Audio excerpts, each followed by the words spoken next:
Cisco of North Dakota is our proud sponsor of our keynote speaker today, so please stop by their booth tomorrow and thank them for their sponsorship as well.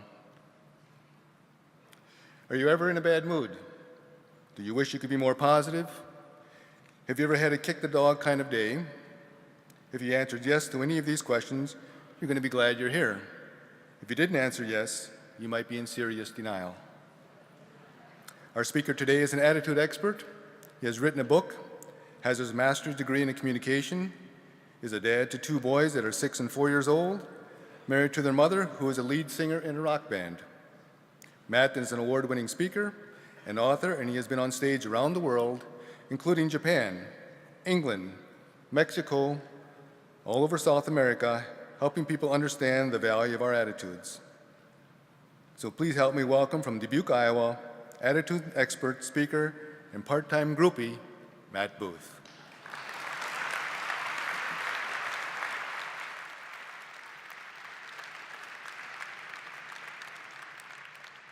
By a show of hands, how many people in here have ever had a resident who could use an attitude adjustment? By a show of hands, how many of you in here have ever had a resident's family member who could use?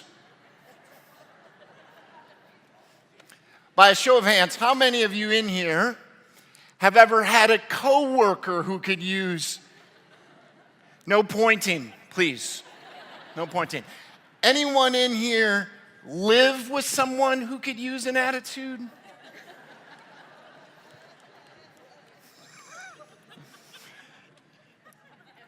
Anybody in here married to someone who could use an attitude? And finally, by a show of hands, how many of you in here are willing to admit that at least from time to time, you're the one who could use an attitude adjustment? You see, that should be all of us, shouldn't it? It should be all of us.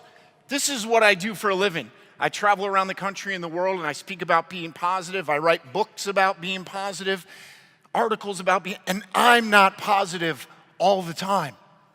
I don't know if you know this or not, but we live in a negative world. We live in an extremely broke world. It's almost as if each night there's an iceberg of negativity comes floating right into your living rooms. It's almost like that. You see, and if for a minute, even for a minute, if you can forget about the negativity, just for a couple minutes, we're all carrying around these silly devices in our pockets and purses that will scream and beep and vibrate and yell at us and remind us of the bad thing that's going on in the world. This is the world we live in. This is the world your coworkers live in, your residents. This is the world we live in right now, and it's a broken world. I just read a study put on by Nokia that the average American checks their cell phone 250 times a day. Yeah, I did the same thing. I was like, no way. It's got to be way higher than that, doesn't it? See, and I know this for sure because oftentimes when I give speeches, and I just figured this out, I always notice people were looking down at their crotches and smiling. And I didn't just figure this out till last week. They're on their cell phones. I just like, what's so much to smile about down there? I couldn't figure it out.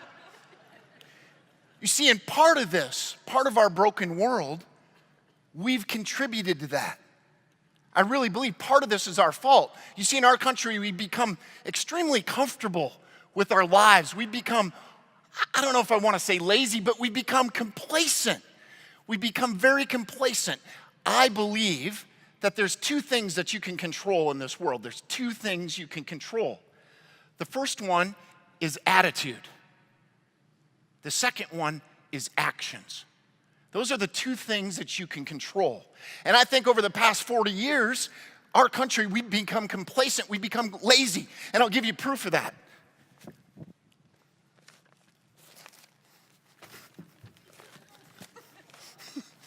That's kind of higher than I thought it was going to be. There's thousands of conferences going on across the country right now. Thousands of conferences. And you know, at each and every conference, they get a bag like this. Now, it might not be red, but let's just say at each and every conference, everybody's getting a bag. And this is proof that we become complacent in our country and we're not taking action like we should. Everybody gets a bag, and I've been watching you all morning. You guys are taking notes during the seminars, and you're putting stuff on your devices and in your pads that you got in the bag, and you're all excited. You're like, wow, I love this bag. Like, this is so awesome. And you're getting great ideas. You're getting some good stuff, and you're gonna get more stuff at the rest of this conference that you're gonna put in this bag, and you're gonna put it in there. And I know each of you have all the intention in the world of applying all the stuff that you're putting in the bag. You're taking notes, right? You're putting stuff in there. And I know right now you're like, yeah, this is so awesome. Like, some of you are gone, like in your employees and your coworkers, they don't even know you're gone yet, some of you. Like in the ones that they know you're gone, they're just talking about you by the water cooler, aren't they? So you're gonna get this bag. And we do this all across the country. And we get this bag, and it's full of great information that can fundamentally change what you're doing at your facilities, can change what you do at home in your personal lives. And we're like clinging to this bag. You ready for it? You know what we all do with this bag when we get back to work?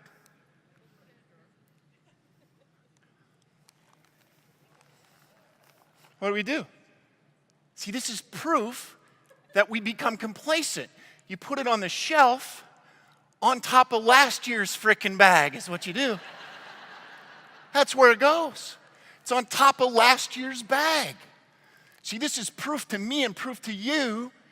You see that we're not paying attention with our attitudes and our actions. So I'm gonna challenge you this afternoon. I'm gonna challenge you to make sure that you don't take this home and put it on the shelf, or take it to the office and put it on the shelf. Because you're here and you've taken some time away from your family and your work, it's imperative that we do something with this time. This isn't, now the cocktails and the socials are fun, don't get me wrong, but that's just not the sole purpose of this. You're supposed to get stuff in your bag, and when you get back, you're supposed to use the stuff. So I'm gonna challenge you to make sure that you do that. And even if you don't do that, a bunch of you are gonna think about me when you put this on the shelf on top of last year's bag. When it comes to attitude, can I hold that there? Or you wanna put some stuff in it, don't you? Here. When it comes to attitude, there's 3 things that I think you should do that will help you improve your own attitude, will improve the attitudes of those around you, and will help you become more resilient when the bad things happen. Because often in lives, we have high highs and low lows, don't we? We have bumbles and troubles. I mean, we do. Bad stuff is gonna happen. This will help you be more resilient. And I'll tell you, if you do those 3 things, the end result will be that your residents, this is big, because I know when a resident, when it goes to an assisted living place, like my grandma, I know all my grandma wants to do is she wants to feel just a little bit like she's at home. That's all grandma really wants. She knows she's not home, but she wants to feel a little bit like she is. And if you do these 3 things when it comes to attitude, I guarantee that will help grandma feel like she's at home. The first thing you have to do is you have to be aware. You might want to write this down so you can put it in your bag full of stuff that you can put on the shelf. First thing you have to do is you have to be aware of your attitude and the attitude of those around you. The second thing is you have to acknowledge it. You've got to talk about attitude. And then the third thing is you have to take action. Remember, there's 2 things we control, attitude and actions. So let's just jump right into the first point, awareness of attitudes. I want you to grab a piece of paper. It's in your bag, and there's a pen in there, or your device, whatever you choose to write down with.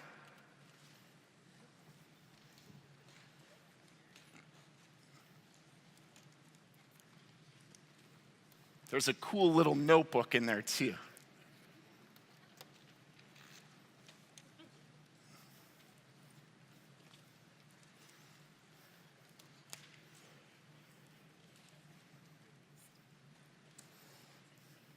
Did you guys think you wouldn't have to write anything down? On your piece of paper, I'd like you to write down the first names of the 5 people that you spend the most time with. Write down the first names of the 5 people that you spend the most time with. It can be at work, it can be at home, over the course of a day, over the course of a week, over the course of a month. Write down the first names of the 5 people that you spend the most time with.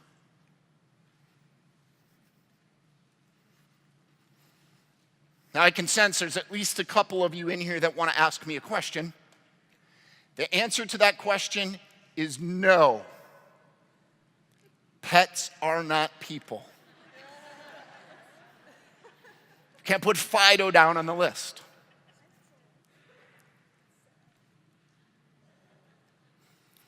Once you've got those 5 people on your list, here's what I want you to do. I want you to go down that list and I want you to assign a percentage grade to each person on how positive they are. So if they're positive all the time, you would give them a 100. If they're negative all the time, you would give them a 0. Most of us fall somewhere in between. So go down your list, and I want you to give each person on that list a percentage grade on how positive they are. If they're positive all the time, you give them a 100. If they're negative all the time, you give them a 0. Most of us are somewhere in between. And if they happen to be sitting right next to you right now, it's okay to lie. Just this time.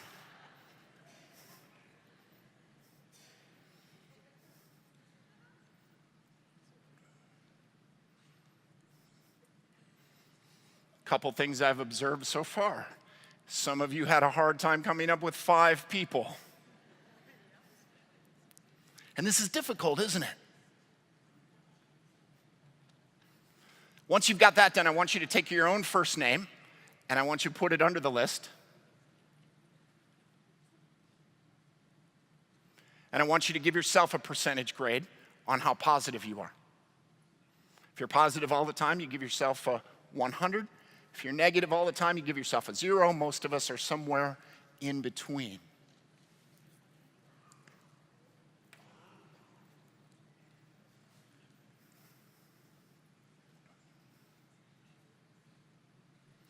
What you've just done is you've just taken a simple attitude inventory.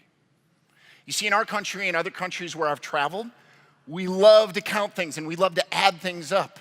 I mean, how many of you know somebody who knows how many cans of beans they have in their pantry? We know people like this. We love to count things, and in order to find the value of something, you've got to be able to count it. This is something that we rarely do with our attitudes. What you just did, that attitude inventory, is going to force you to become keenly aware of your attitude and the attitude of those around you. Now, I've done this exercise hundreds of times with thousands of people around the world. Only twice has somebody come up to me after a program and said, "Hey, Matt, I used to do something like this." There was a woman down in Arizona. She came up to me once. She said, "I had a teacher in high school that used to grade our attitudes in class." I was like, wow. And then when I spoke in Africa in February, I had a man come up to me and he said, "My grandpa used to gather all the grandkids under the mango tree, and he would grade our attitudes on how good they were that day." 2 times, and I've done this with thousands of people, only 2 times have somebody come up to me and said, "Hey, I used to do this all the time." This is the first step. You've got to be aware of your attitude and the attitude of those around you. See, if we went through the room right now and we had 100 people, we did a survey and I said, "Hey, do you want to have a positive attitude today or a negative attitude?" What would you say? 99.5% would say, "Yes, I want to be positive." You always have the 0.5%, and you know who they are, don't you?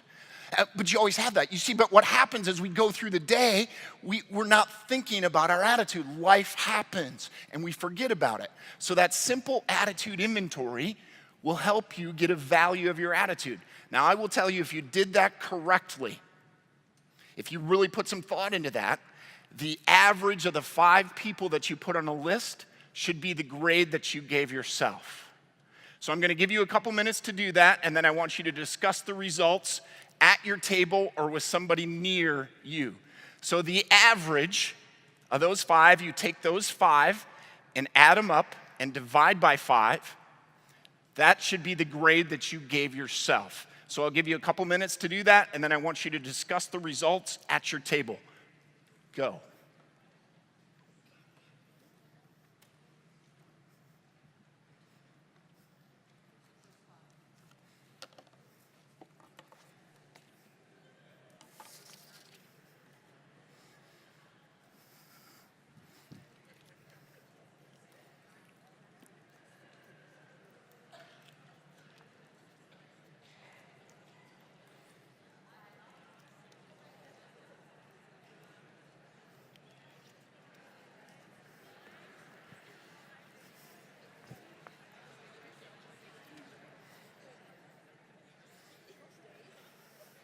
It was close.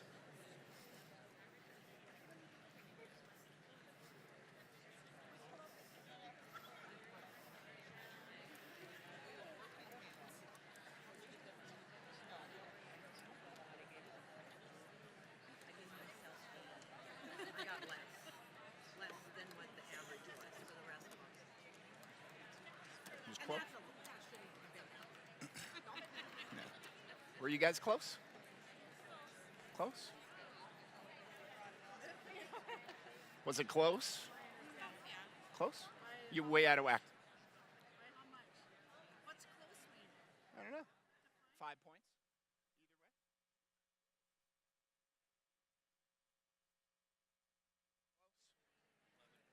Either way? 11%. Were you close? 2% off. 2%. Cool. Was it close? Way out of whack. Was it close? Was it pretty close? Pretty close? Was it close? No. No. You-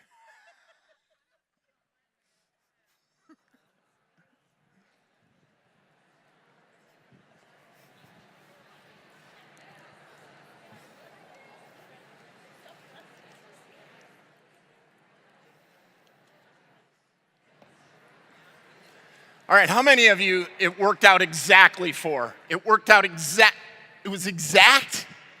Show your hands real high. It worked out exactly for. Wow. Who was it within 5 points either way? 10 points either way. Like, who was way out of freaking whack?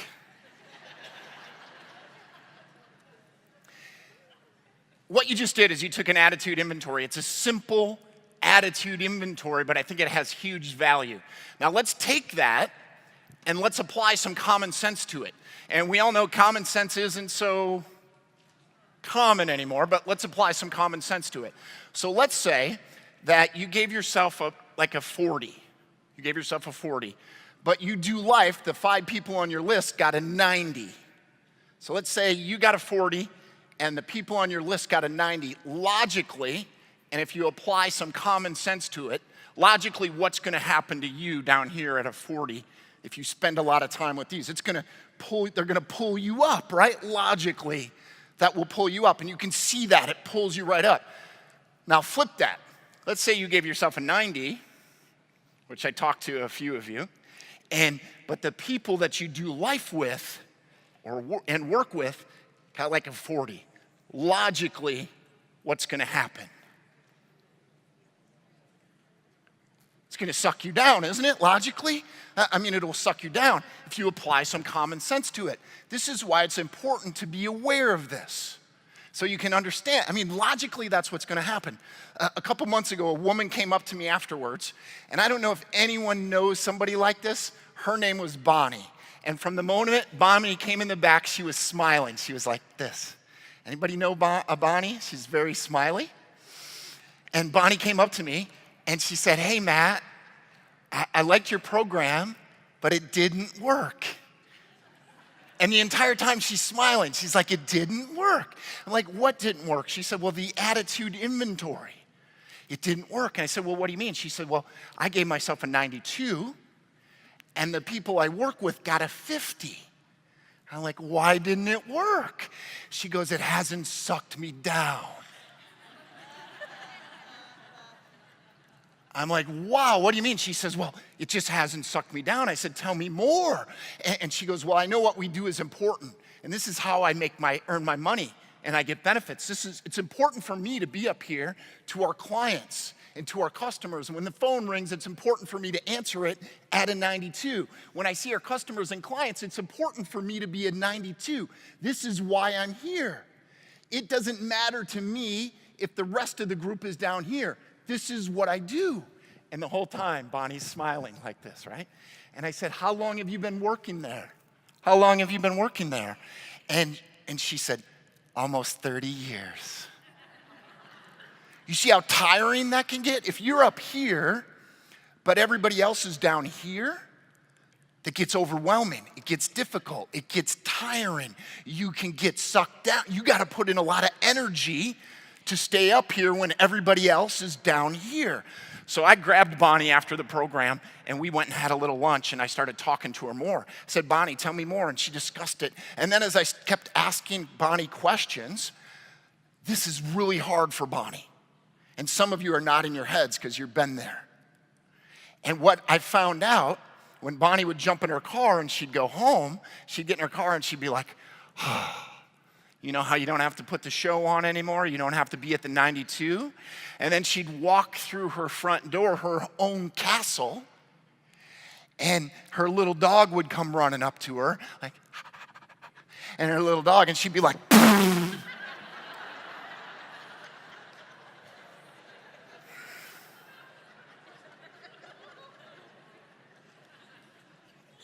it's just a metaphor. I don't know if Bonnie really kicks a dog, but that's what she feels like when she gets home. She had all this stress and it's hard work and it's overwhelming all day and nobody else gets it. And if you apply some common sense to this and some logic and you say, how can I be like this all day? Something's got to give, doesn't it? When Bonnie gets home, what she ends up doing is she ends up hurting and punishing the people, the dogs, that she loves the most. See, and this is what you can avoid if you do the attitude inventory. You avoid that. And then Bonnie walks in the living room, and there's her husband. And what's the first thing Bonnie's husband says to her? Not what's for dinner, but... Okay, one of the first two things, maybe if the first one's what's for dinner, the second one is what? How was your day? And then Bonnie throws up and she starts to punish the people that she loves the most. Now let me make this clear. It's okay to do that for a little bit, for like 15 minutes. And it's quite healthy, the studies show, to complain and to get things off your chest. And this is kind of what spouses and partners are for, to be there and give you an ear. But if it's like that from the moment you get home till the next morning when you go to work, that's not good. Now, we talked about this. That's the most common way where I've traveled in the world, how we greet people. We say, hi, how are you? Or some version of that, hi, how are you? There's a couple things wrong with that. First of all, it's become so generic that when you say, hi, how are you to people, like I said that to a guy last week and he said, I had pancakes and eggs and sausage. I'm like, what? I didn't even ask you that. It's so generic when somebody asks you that, they really don't care either. And then the third thing that's wrong with that, when people ask you that, when we live in a negative world, you get negative stuff back. And attitude is like a boomerang. I used to have this grandpa friend of mine, he was a neighbor. He could give me a list of 47 things wrong with him in like 30 seconds. See, and that wears on me. About 12 years ago, I walked into my office. My secretary, Susan, was sitting in the office. And I was kind of having one of those days. And you know, if you have one of those days, you can kind of feel it when somebody walks in. You can almost feel it. And Susan looked up at me and she said, what's wrong with you? I said, there's nothing wrong with me. I'm fine. And we know when people say they're fine, they're really not fine. I said, I'm fine. I'm a motivational speaker. How can there be anything wrong with me? And she was like, Susan knew that if I was having one of those days, the best thing I could do was get some exercise or move around. She goes, you need to go for a bike ride. I said, I do not. She said, like a 3-day bike ride, like get out of here. And I didn't have any time to go for a bike ride, but that afternoon I walked into the YMCA in Dubuque, Iowa. kind of having one of those days. And I walked into the YMCA, and sitting behind the desk, at the front desk at the Y, which a front desk is hard no matter where you sit, is Teresa. And Teresa's about 55. She's about this tall with fiery red hair. And I said, Teresa, how are you? She goes, and you know, if you're already having one of those days and you find someone else who's having one of those days, I'm like, what's wrong? She goes, you'll never believe what just happened. She said 4 boys just ran past here with a basketball. At the YMCA. And you know what they did with that basketball? They took the basketball to the racquetball courts. Did you call anyone? I'm about to. She's going to call security at the YMCA, which is the custodian. Said, never mind, I've got this. So I ran down to the racquetball courts. Sure enough, there's 4 boys in the racquetball courts with a basketball. You know what else those little guys were doing?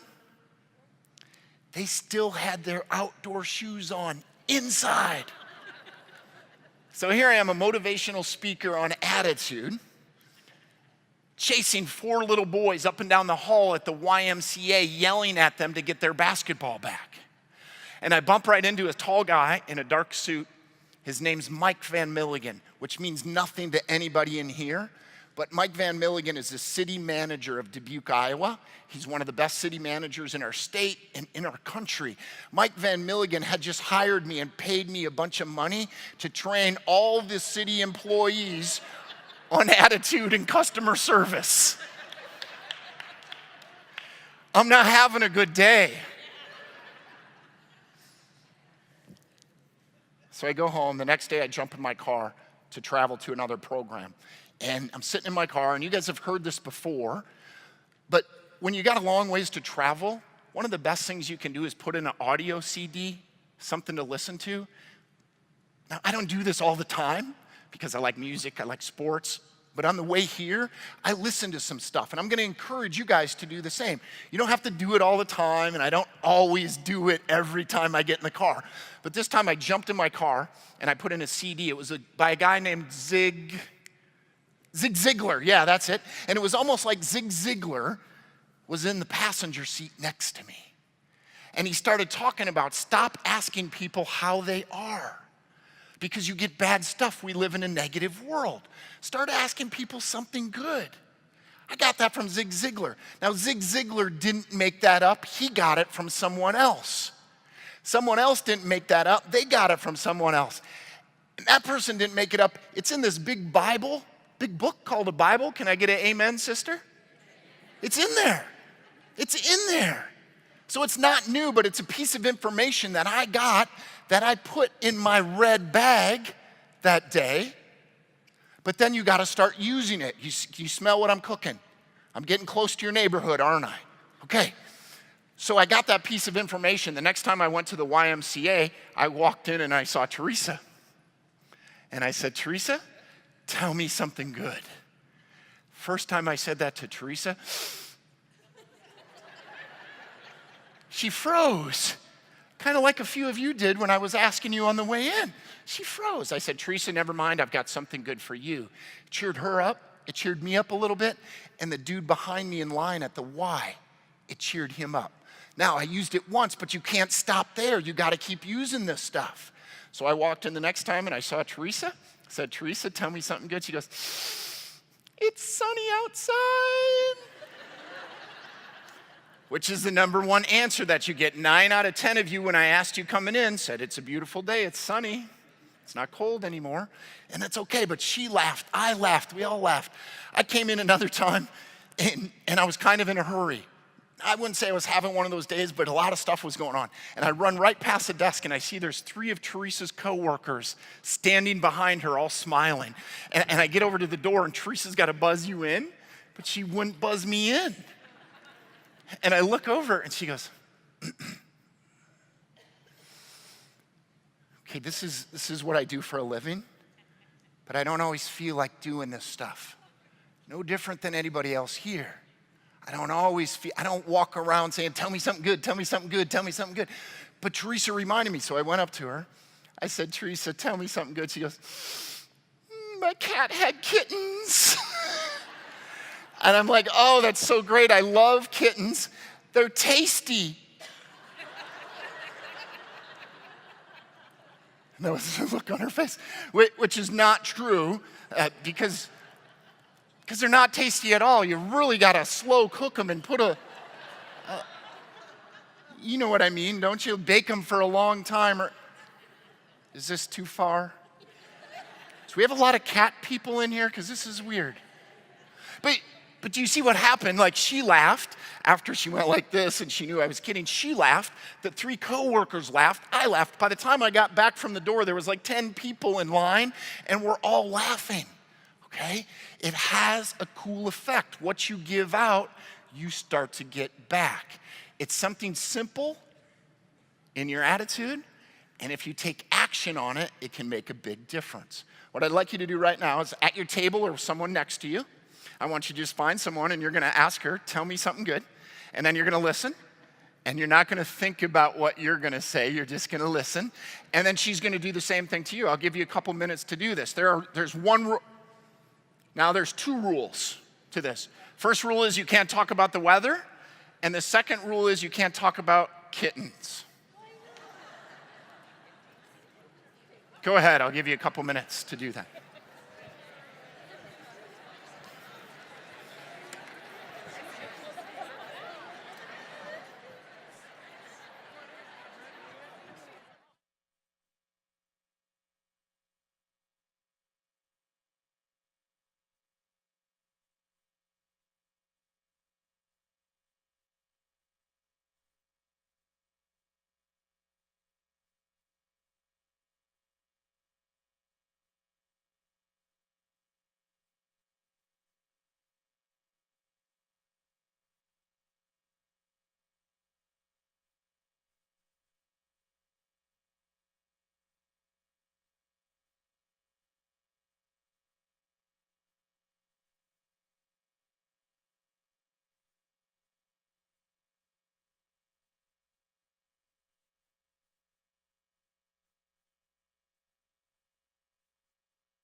All right, who heard something good that they want to share with the entire group? Who heard something good that you want to share with the entire group? Over here? We got one? What did you guys hear that was good? Well, Whitney told me earlier when she walked in, I said, Whitney, tell me something good. And instead of saying it's sunny outside or my cat just had kittens or something, Whitney said, I'm gonna have a baby pretty soon. So I think that's really good.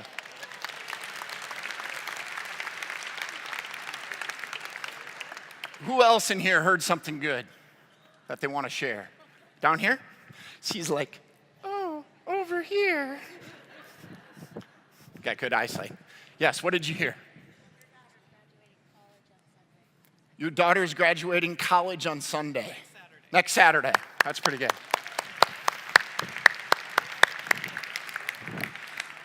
I also heard a couple good things. I heard that there's like pictures of people's proms on Facebook. I heard that. That was really good, isn't it? And then I also heard that like there's this new thing on Facebook. You can list your 10 favorite concerts you've been to, right? No. There is. That's not good at all. Come on, hang with me. Do you know that one of the answers to that question, those questions, one of them is like, what's the first concert you've been to? That's one of the most asked security questions for bank codes. Do you know that? So that's like a trick if you guys didn't know that. That's a whole freaking trick. I'm gonna put all the concerts I've been on, and then like one of them is, check mark your first one. And I know she's like, oh, snap. Oh, snap. And it's going to be real hard for me to find out what your mother's maiden name was, too, isn't it? And there's no way I can find out what street you grew up on or where you were born, I bet you. I'm on to you. I'm on to you. Now, imagine this. How many of you have meetings? Y'all have meetings? You do. How many of you have productive meetings? Well, my friend Neen James, Neen James. She wrote a book. She's an awesome speaker. She's from Australia. She's about this tall. When she puts on her high heels, she's like this tall. And she wrote a book called Folding Time, and she talks about meetings in there. And she has a couple principles that I want to share with you. I suggest that you go get the book. It's called Folding Time. One of her principles is no meeting should last more than 15 minutes.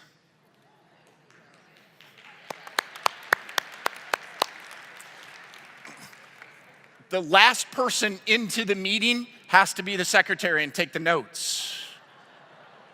Oh.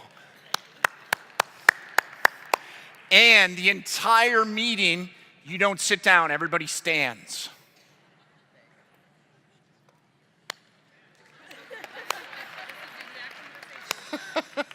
And I think it works. If you go to Neen James's website, just Google Neen James and go there, and you go buy her book called Folding Time, and you go and there's a promo code. If you type in my name, Matt Booth, you get absolutely nothing off the cost of the book.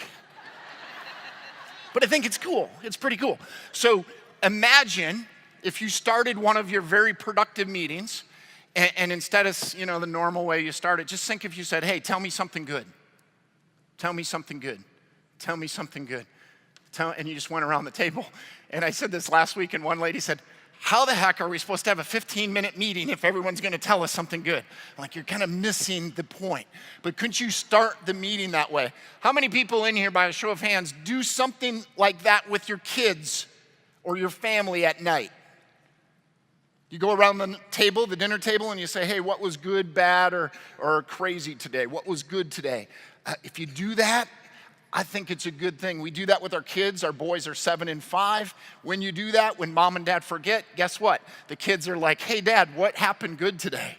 I'll be like, I was in Bismarck, buddy. He's like, wow, did they have a water park? Yes, they did. Pool at the hotel? Yes, and that's all a 7-year-old cares about, right? It's cool. So imagine doing that. Back to the attitude inventory.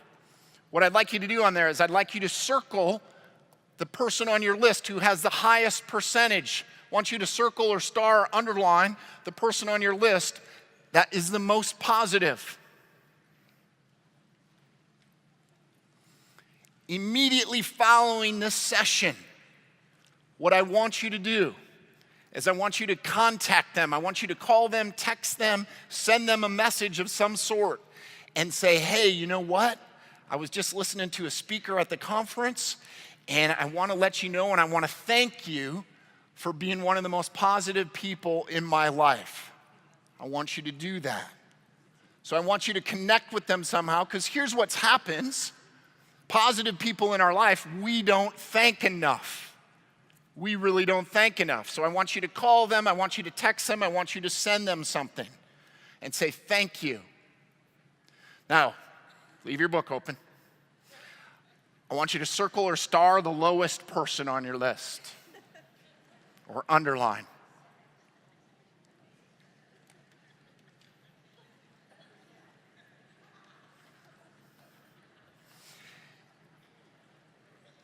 Immediately following this session, I want you to contact them. Now, I do not want you to say, hey, I'm listening to an attitude speaker, and guess what? You're the suckiest person in my life.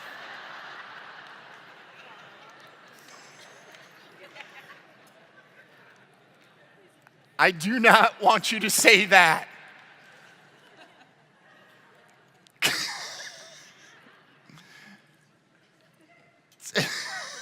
Please don't say that.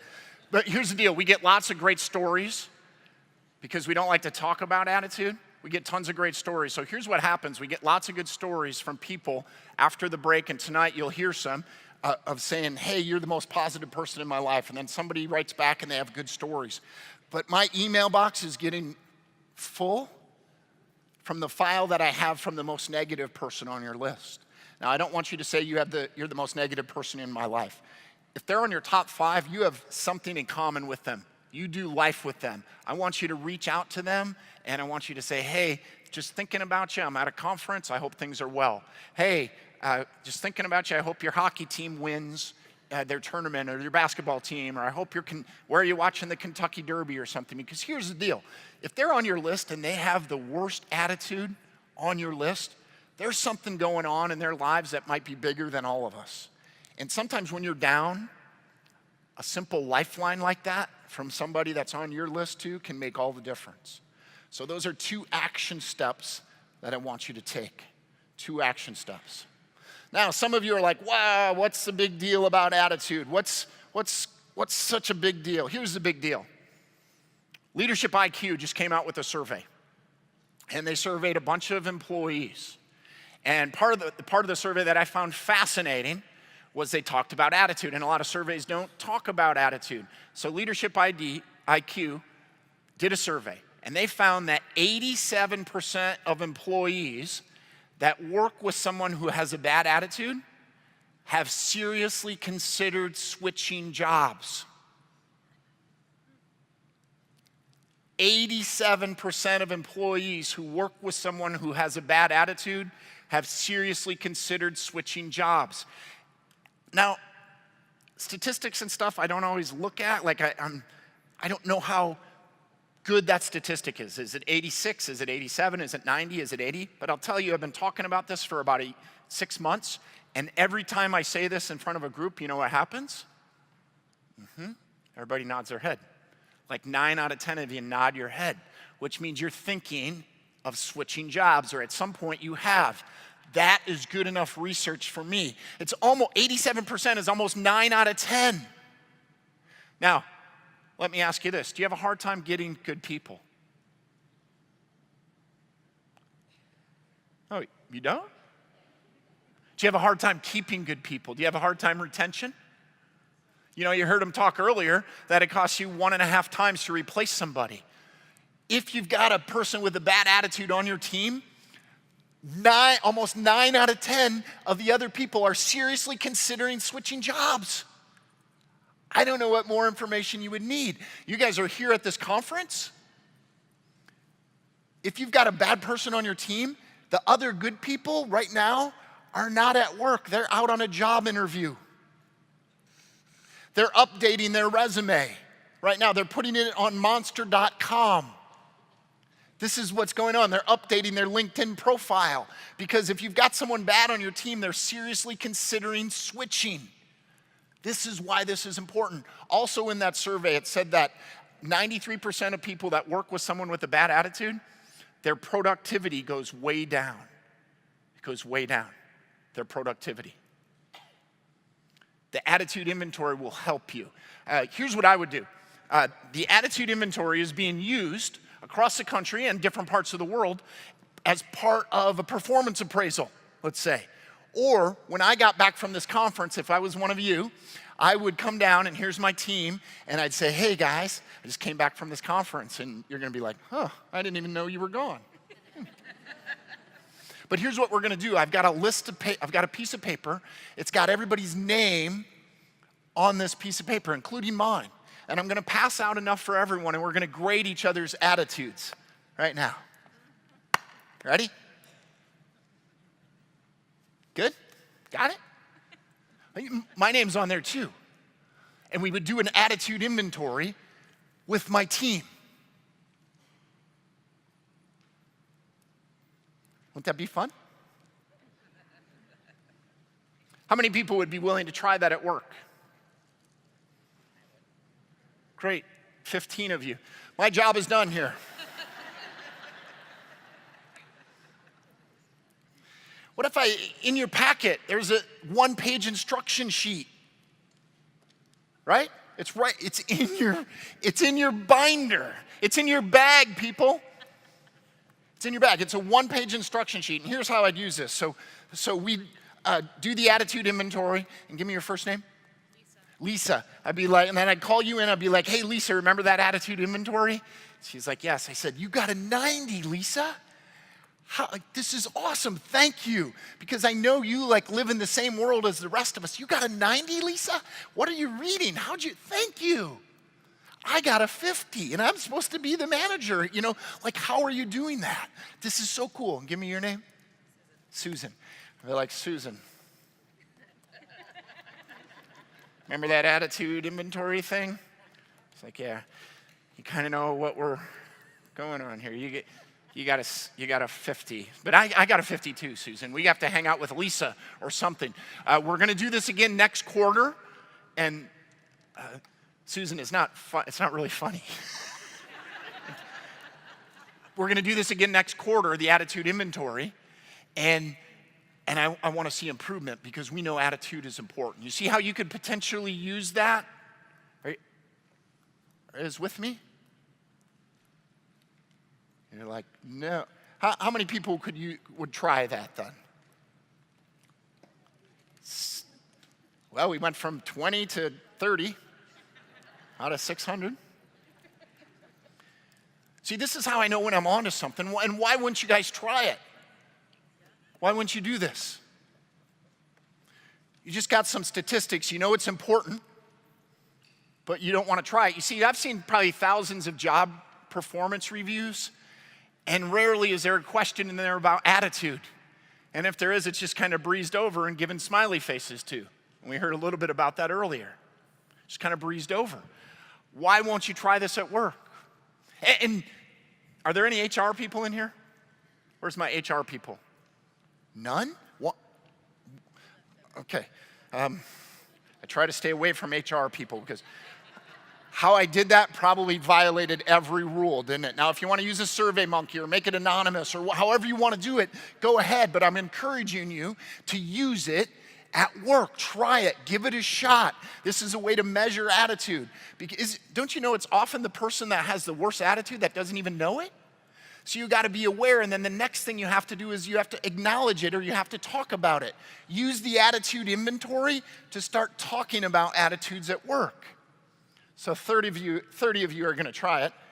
Now here's what I would do. Next family get together. So this is my family. Let's say it's Thanksgiving, and we're about to cut into the turkey, right? We're going to cut into the turkey. But before we do that, pull out the attitude inventory and say, no? Wouldn't work? Try it at home. How many people would try it at home? 6 of you. A bunch of you just like your butts all puckered. A bunch of you were like, kind of sucked the air right out of this whole place. So what I'm getting is you would try this at work. Some of you would try it at work, but then I said, how many people will try it at home? And you're like, no. Oh, thank you. You see, what happened is you just had the Bonnie effect. This is what happened. You know, Bonnie is like this at work, and when you get home, it flips. That's what I just felt, and that's why I think this is important. Now, I'm going to tell you, this is this very similar reaction that I get when I speak to companies and programs and do seminars around the country. Some people are like, yeah, I can do it at work, yes. And then you say, let's do it at home, and they're like, no. I'm going to encourage you to do that, to be aware of it. Try it at work, try it at home. And I know that we're onto something because a bunch of you got that funny feeling in your stomach when I said you should try it at home. You're like, maybe I'll try it 25 years from now. So I'll just have a mediocre life for the next 25 years. That's what I'm hearing. Now, this is also important because Barbara Frederick, she's a big researcher on attitude. She does a bunch of research on attitude. And she found that, write this ratio down, put this in your binder, put it in your red bag, put it in your little book. It's a 3-to-1 ratio. It's a 3-to-1 ratio. What Barbara Frederick says is you have to have 3 positive thoughts for each negative thought that you have to lead a mostly positive life. You have to have 3 positive thoughts for each negative thought to lead a mostly positive life. It's a 3-to-1 ratio. If you do that in percentages, 3 out of 4 is what? 75%. So 75% of your thoughts need to be positive to have a mostly positive life. You need 3 positive thoughts to counteract each negative thought. Now, I don't know exactly what it's like to wake up on a Monday morning in Bismarck or in North Dakota, but this is kind of what it's like in Iowa on a Monday when people's alarms go off. Like, even before you open your eyes, you're like, oh, it's cold outside. There's a negative one. I got to go to work. There's a negative one. Oh, there's my kids. Oh, it's picture day. I got to get them ready. Oh, my spouse. Very quickly, you have 4 negative thoughts. This is even before you open your eyes. This is even before you open your eyes. If you have 4 negative thoughts even before you open your eyes, how many positive thoughts do you have to have according to that ratio to counteract them? 12. And if you had 4 negative thoughts that quickly, where in the heck are you going to find 12 very quickly to counteract those 4? You're not. You're not. You got to be very aware of this. And if you have 4 negative thoughts even before you open your eyes, you know how that can snowball into such a bad thing. Now let's try it. How can you do it? Your alarm goes off and you hear it. What could you say to yourself that might be a little more positive? I'm alive? Can't you say that? That about 2 months ago, there was a 90-year-old, like he was 95-year-old gentleman sitting right in the back, and he raised his hand, and I've made it a rule that if there's anyone in my audience that's 90 or older and they have a question or raise their hand, I'm going to stop what I'm doing and I'm going to ask them what they want. He raised his hand and he stood up and he said, I want to tell you about my day. He said, when my alarm went off, I said, I'm alive. Okay, so we get that. He goes, I got out of bed. I got dressed. I had breakfast. And I got to this seminar. We're like, wow. And he goes, and I remembered all of that.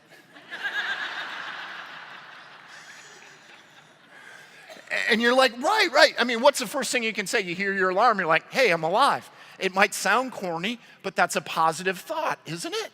And then you're like, people are like, oh, I got to go to work today. How do you change that? Yeah, I get to go to work. You know, because there's a lot of people that don't have jobs and don't provide benefits. I get to do that. I've got a pretty good job. If you're sitting here at a conference and your company paid money or you paid your own money to get here to try to improve, you got a pretty good job. This is a pretty good gig. And then instead of saying it's cold out, what could you say? Yeah, everyone in this room, if it's cold outside, here's what you do. You get your butt out of bed, right? And you walk over to the thermostat, you know, all the creaks and cranks or whatever, and you just push the button up or down to control the temperature on your house. Now, I said this a couple weeks ago, and the guy in the front just started laughing. I'm like, it's not meant to be funny. It's about perspective, man. And he's still laughing. I said, you're not getting it. You just go over and push the thermostat. He's laughing. I said, what's so funny, man? He's like, I don't even have to get out of bed. I got the app on my phone.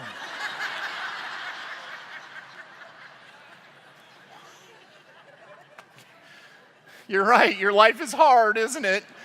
I'm sorry. You know, and then we're like, sometimes I think, I hear my kids, and I'm like, I got kids? Holy cow, I got kids? And I'm like, and she mated with me, and she's still here? I mean, that's great. You got to have 3 positive thoughts for each negative thought if you want to lead a mostly positive life. That's a 75% ratio. Look at your list. The people who are 75 or above, the people you gave 75 or above, lead a mostly positive life. You got to be aware of your attitude. I'm encouraging you to do that. It's part of my life's mission to help people live more positively. And this is one of the big things you have to do, is you got to be aware. Most of us go through a day not being aware of our attitude and the attitude of those around you. And I'm going to tell you, if you become aware of your attitudes on a regular basis, then you begin to talk about it, you begin to think about it, you begin to work on it. Which leads us to the second point. We rarely talk about attitude. We don't like to talk about attitude, well, unless it's passive aggressive, then we don't mind. I was working with a company a couple months ago and they said, hey, we talk about attitude all the time. I said, really, show me how you talk about attitude. He says, come here. And we went in the break room and there's a big sign up in the break room that says, attitude is everything, pick a good one. I'm like, wow. You do talk about attitude, don't you? He's like, no, wait, see this. And then we went in the back and it said, attitude is like a flat tire. You can't go anywhere until you change it. I'm like, wow, you should get a sticker. You're doing great on attitude. And he's like, come here. I want to tell you even a little bit more. And he opens up his email, and on his email signature, because we read those, don't we? Email signatures. It says, it's your attitude, not your aptitude, that determines your altitude. He's like, see, we talk about attitude all the time. You see, we do in our country and other countries where I've worked, we talk about attitude, but just like in bumper sticker statements, we don't ever really talk about it. Or if I've been working with somebody for a long time, like let's say you and I are working together, and we've been working together for 5 years. And from the day we start, give me your first name. Dave. From the first time we started working together, Dave and I just couldn't get along, and I didn't like his attitude. I'm not taught to say anything. I don't ever say anything until one day, like I get so mad and frustrated, and I'm mad at Dave all the time because I go home and I kick my dog, and I yell at my kids to get in the bathtub, right? And Dave doesn't even know this. And then finally one day I get so mad and I'm like, Dave, your attitude stinks, man. This sucks, man. You're on my worst on my list. I just went to a seminar and you're the suckiest on my list, right? And then what do you think Dave's gonna do? Like he's probably going to stand up. Just stand up, Dave. Stand and be like,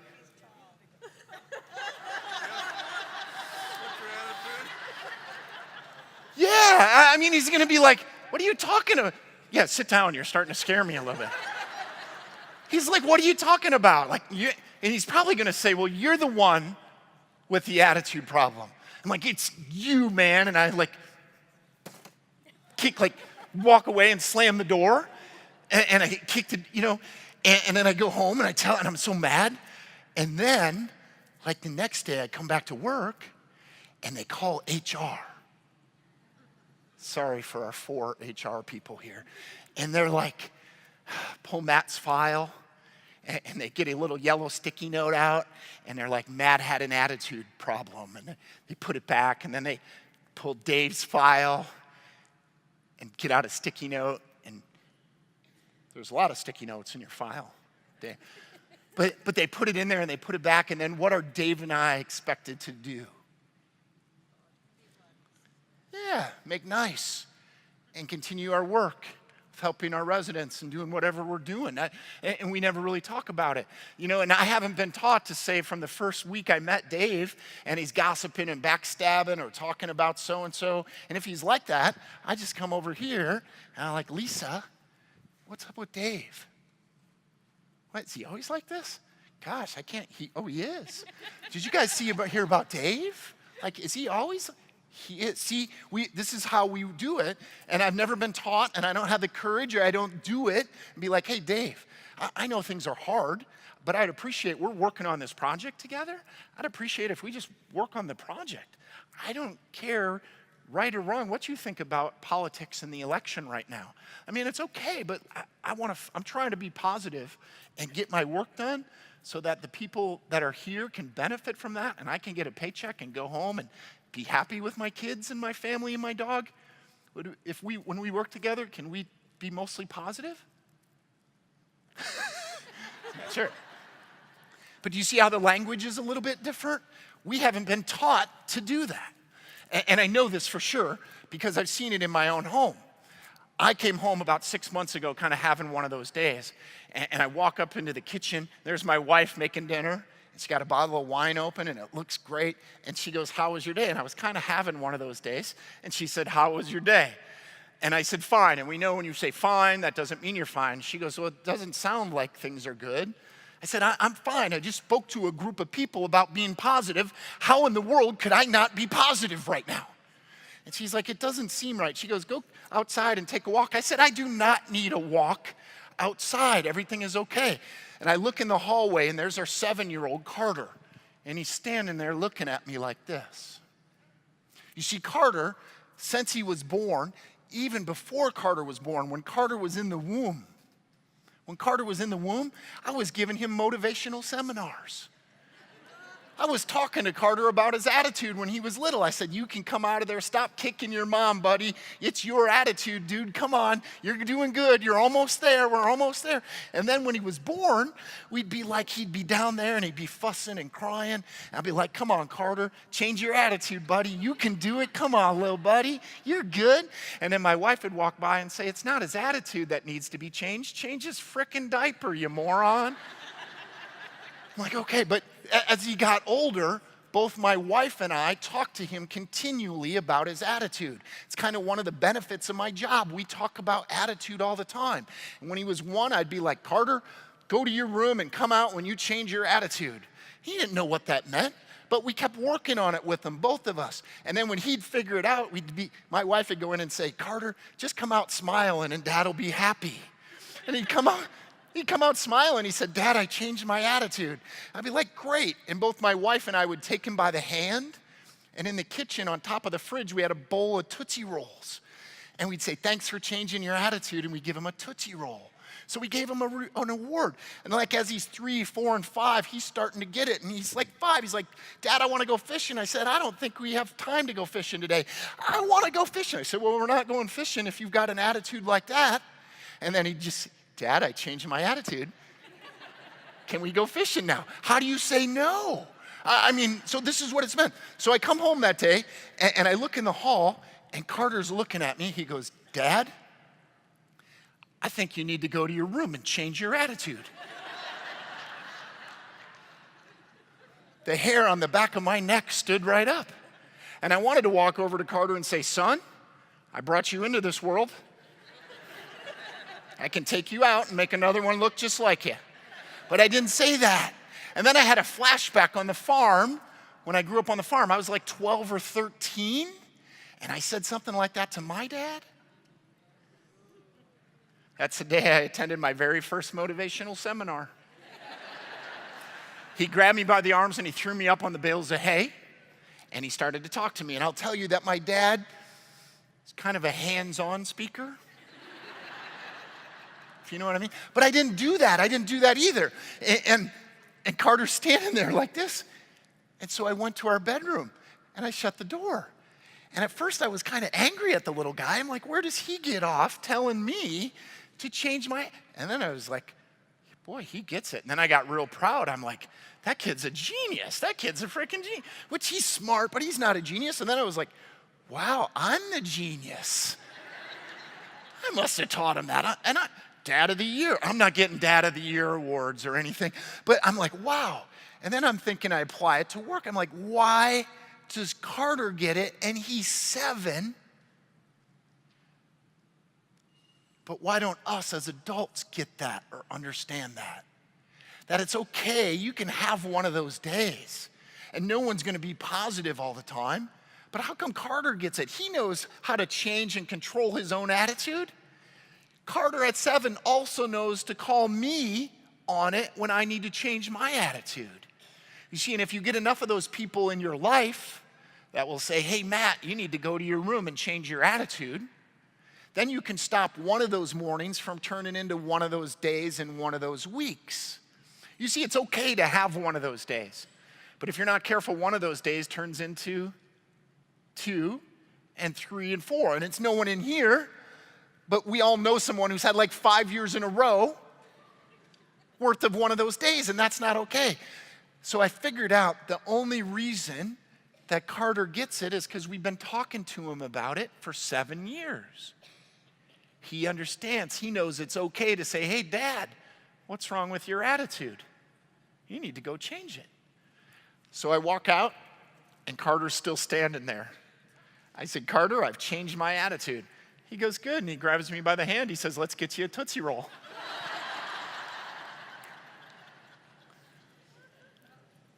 You got to be aware of your attitude and the attitude of those around you.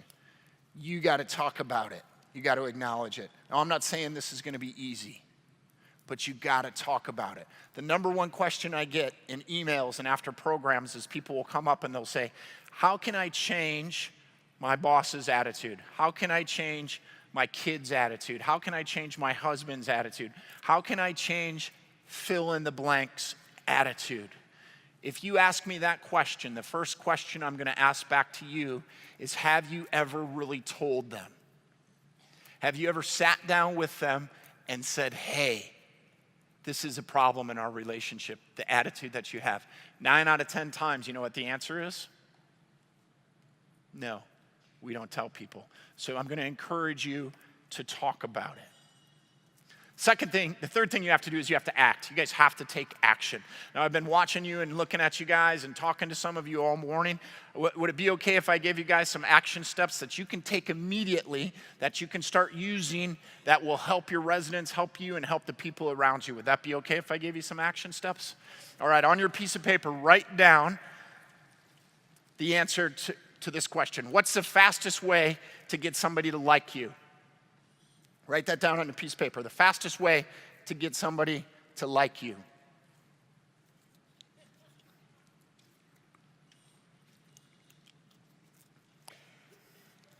What is it? Who's got the answer? For a book, who's got the answer? Give them a compliment. That's a good answer. It's not what I'm looking for. Smile. Who said smile first? Here, pass that to her, will you? Book for you. Smile. Smile is if you'd like me to sign that, $20 to sign. I hope most of you had this written down on your piece of paper. Smile.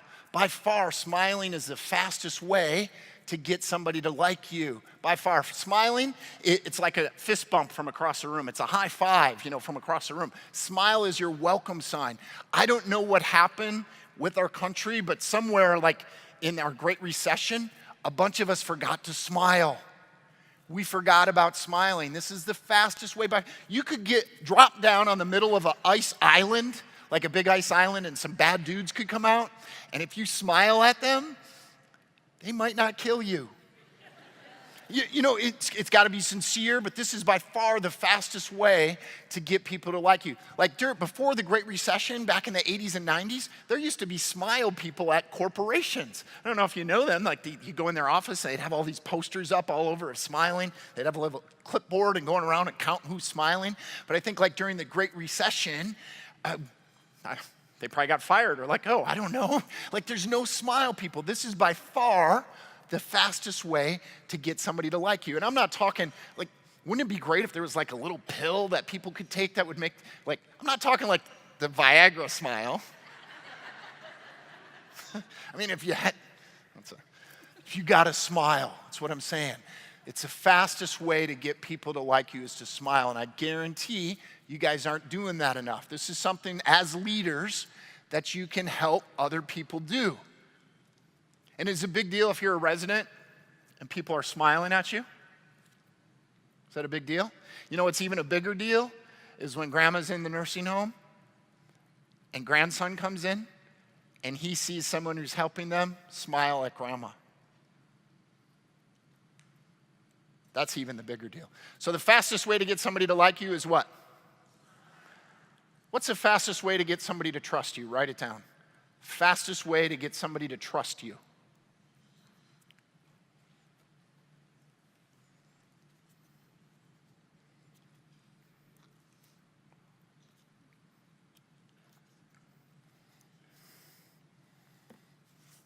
Who's got the answer for me? How many people had eye contact down on their piece of paper?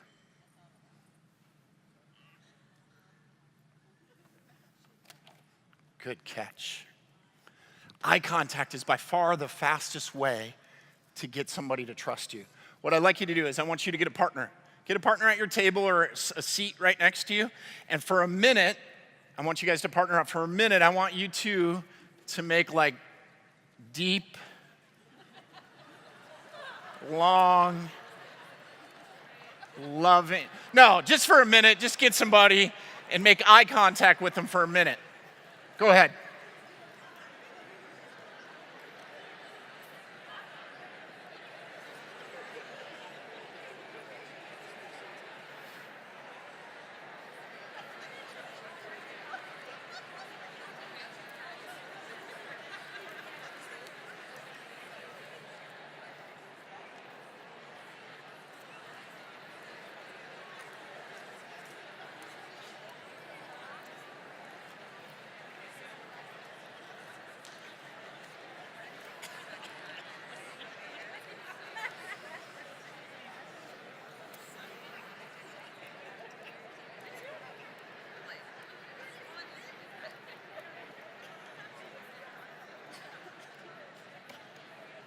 How did that feel?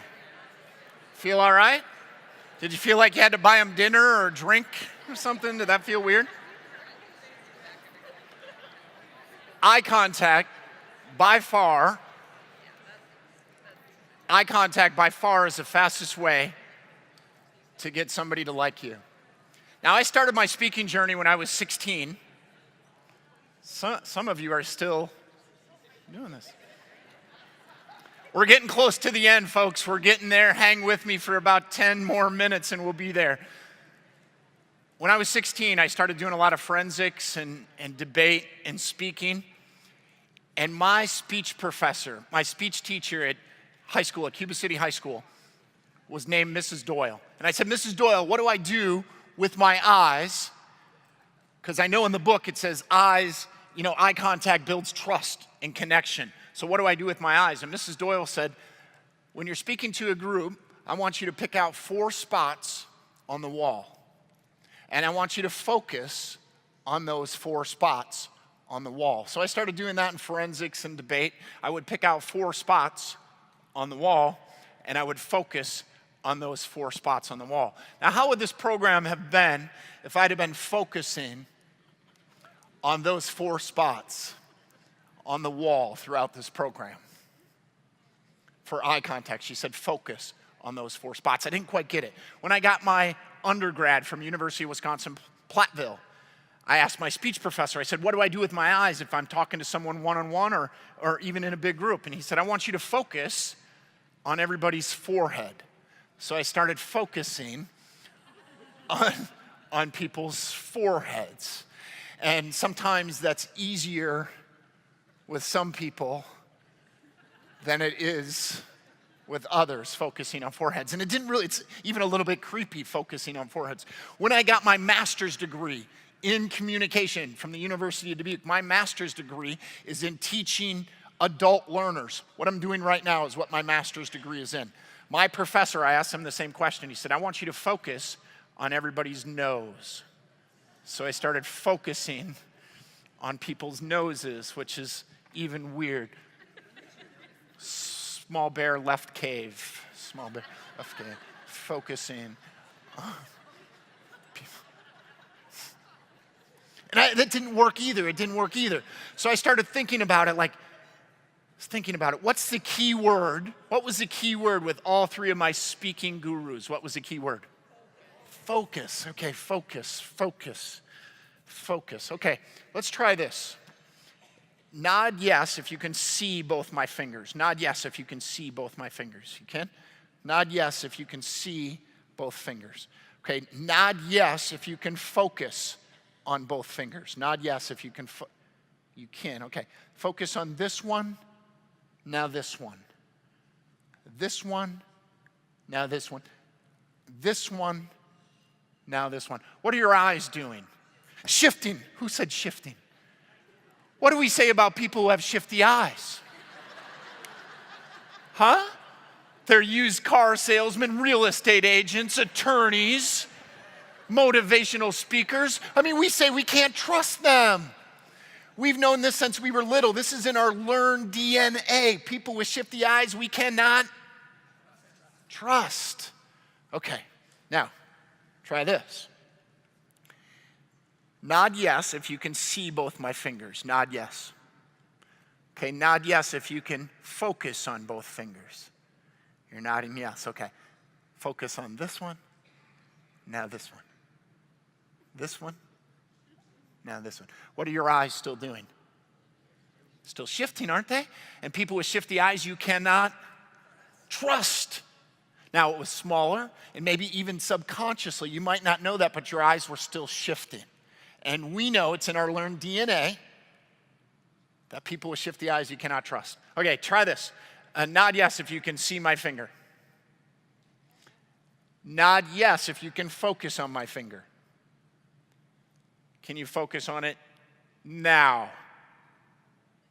How about now? Can you focus on this finger? What about now? How about now? For about 16 years, I've been practicing this, and I've been teaching it about 14. I almost always look at the person's right eye. It's to my left. Almost always. Because you can only focus on what? One thing at a time. You can't focus on two things. So the technique is you pick an eye and you focus on that eye. I almost always focus on the person's right eye. It's to my left. I've done this with thousands of people, this presentation and presentations like this. No one's ever come up to me after a program and been like, dude, were you looking at my right eye? But what I do get all the time is I get, I kind of trusted Matt. He had good eye contact. I had a connection with Matt. I don't know what it was, but I get this on evaluations all the time. And the proof is because some of you, especially in the front, you got this already. And I'll tell you it's because of eye contact. So you pick an eye. Get that partner that you had. And we'll do it like 30 seconds now. I want you to make eye contact with them, and I want you to pick an eye.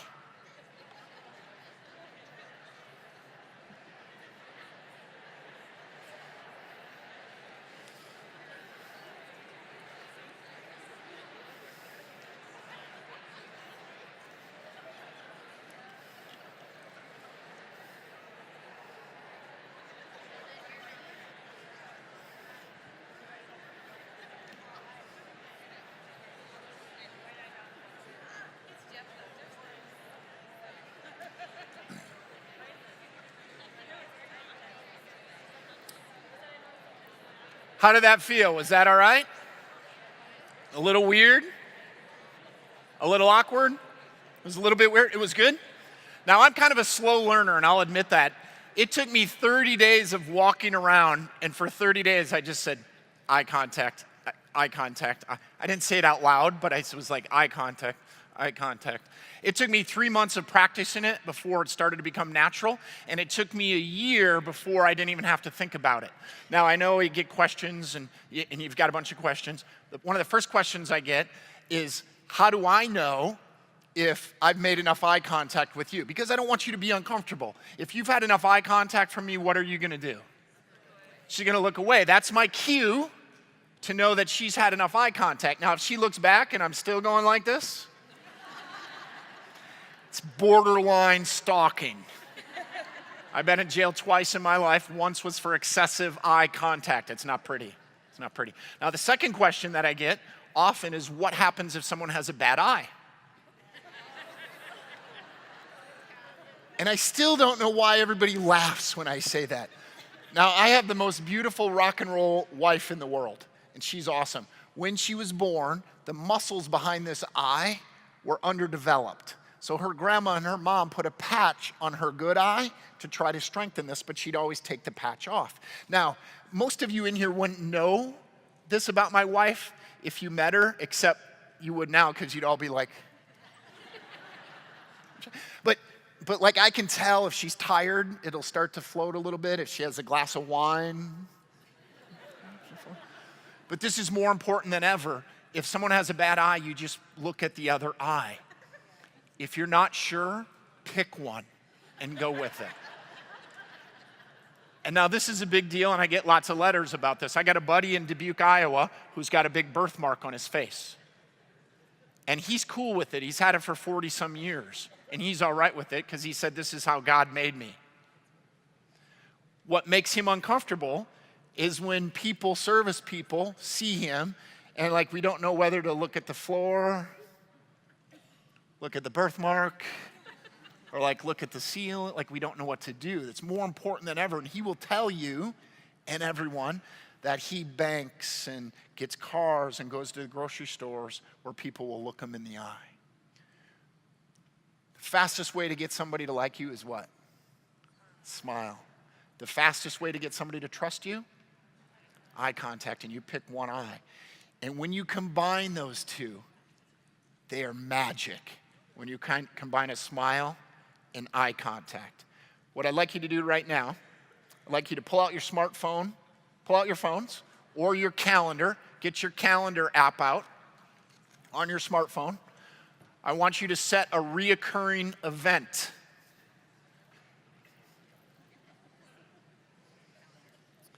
If you don't know how to do this, just write it in your notebook. Have your grandkids do it when you get home. Set a reoccurring event. Let's make it the first Wednesday of every month. Let's do 9 o'clock in the morning on the first Wednesday of each month. I know your choices are a year, but I would suggest that you put this forever. And I want you to make 9 o'clock on the first Wednesday of each month. I want you to make it Smile and Eye Contact Day. That's the event title. Smile and Eye Contact Day. I want you to do it for at least a year.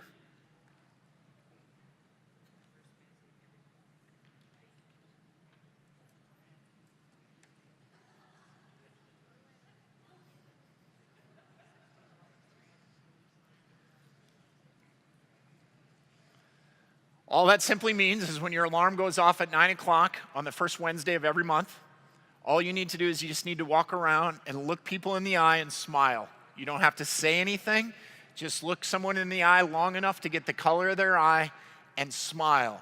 Now, some people that are doing this, when they get that email, they'll send out an email to their team to say today is Smile and Eye Contact Day. Other people and other companies have done it company-wide. You could do that if you wanted, but I want to make sure that you don't miss this action step. And every Wednesday at 9 o'clock, at least for the next year, this is going to pop up and it's going to be Smile and Eye Contact Day. I really believe there are two things you control. You control your attitude and you control your actions. And when it comes to attitude, you have to be aware of your attitude and the attitude of those around you. You got to acknowledge it, you got to talk about it, and then you got to take simple action steps to improve it. It was 2009, and I was having one of those days. My secretary, Susan, passed away from cancer. And we know how that messes with all of us.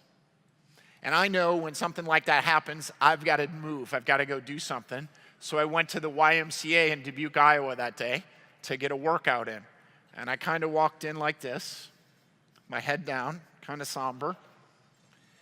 And guess who was sitting at the front desk? Teresa. And guess what Teresa said to me that day? She said, "Tell me something good." And I froze. I couldn't even think of one good thing to say. She said, "Matt, never mind." She said, "My daughter, who's been fighting overseas, I just found out last night she's coming home for good." Small actions that you take when you control your own attitude can make huge differences over time when they're applied consistently. I appreciate this opportunity to work with you guys. You have remote control pieces on your table.